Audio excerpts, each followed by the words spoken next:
Your Excellency, the President of the Republic of Kenya, Honorable Uhuru Muigai Kenyatta, the Right Honorable Justin Muturi, Speaker of National Assembly, Right Honorable Ken Lusaka, Speaker of the Senate, the President of the Supreme Court and our Chief Justice, Madam Koome, political leaders who are present here, the leadership of Parliament, ladies and gentlemen, Bwana Yesu asifiwe. I will be very brief. First, it's been 2 years since we met last at the prayer breakfast. And in the 2 years, so much has happened. We have had the world and Kenya thrown into a spin because of the corona pandemic.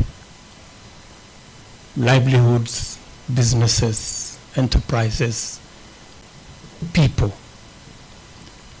have suffered immensely. And we've suffered in a way that is unprecedented.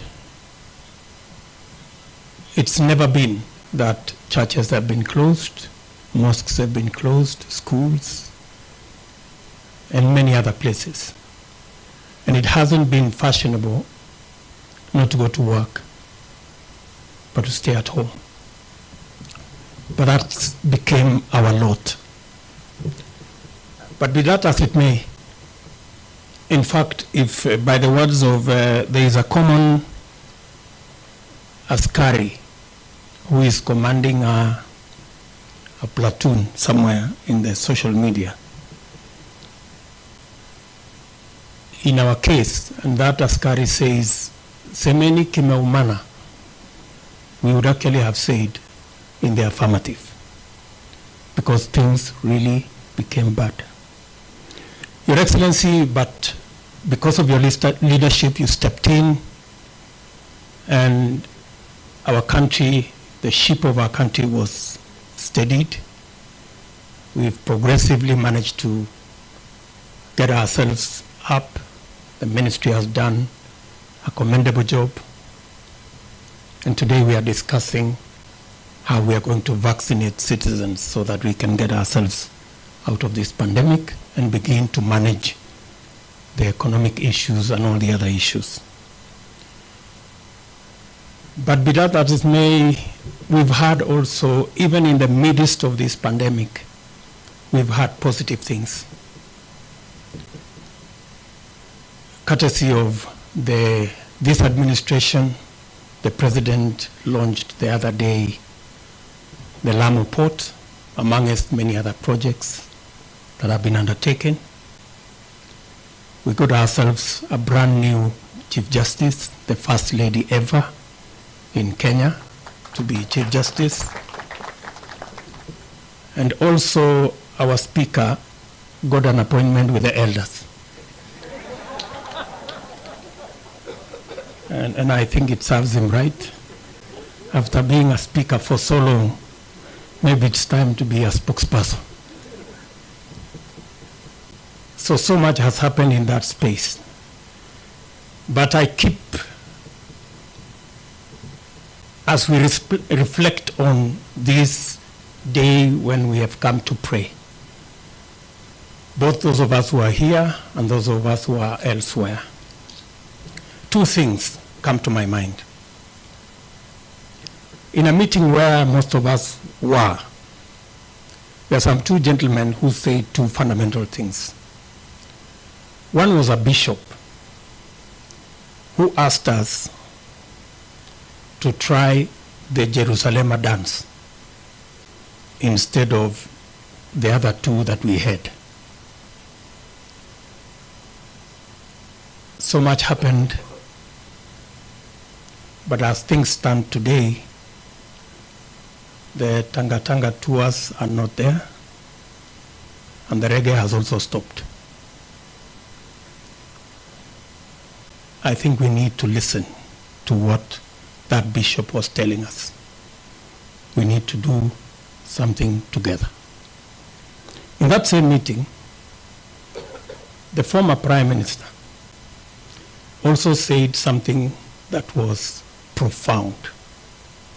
In fact, in a very uncharacteristic manner, he gave us a verse. And he told us about Isaiah 1:18 that says, "Come, let us reason together." Maybe again, God is speaking to us and saying, "Come, let us reason together." Finally, last night, as I was preparing, villagers came from the village, including some of my relatives, because my daughter got a spouse. She works in foreign affairs, and so she got a foreigner to be her spouse. And so one of the gentlemen from the village was speaking to us, and he said something again, though coming from the village, that is very profound. He was telling us about this wedding in the Bible that was in Canaan. Not the Canaan that we all know in Kenya, but there was a village called Canaan. Cana. And in this wedding, among the people invited was Mary, mother of Jesus, Jesus' mother, and Jesus himself, and others. And of course, in that whole thing,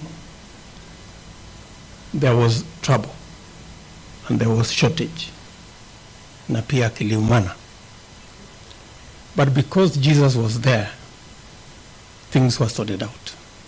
And he was telling us that in whatever plan, in whatever agenda, in whatever mission, have God in the equation. And I think that is profoundly what, again, we are reminding ourselves this morning. With those many remarks, it's now my duty to request our President, His Excellency Uhuru Muigai Kenyatta, to come and make his remarks. Mr. President, sir.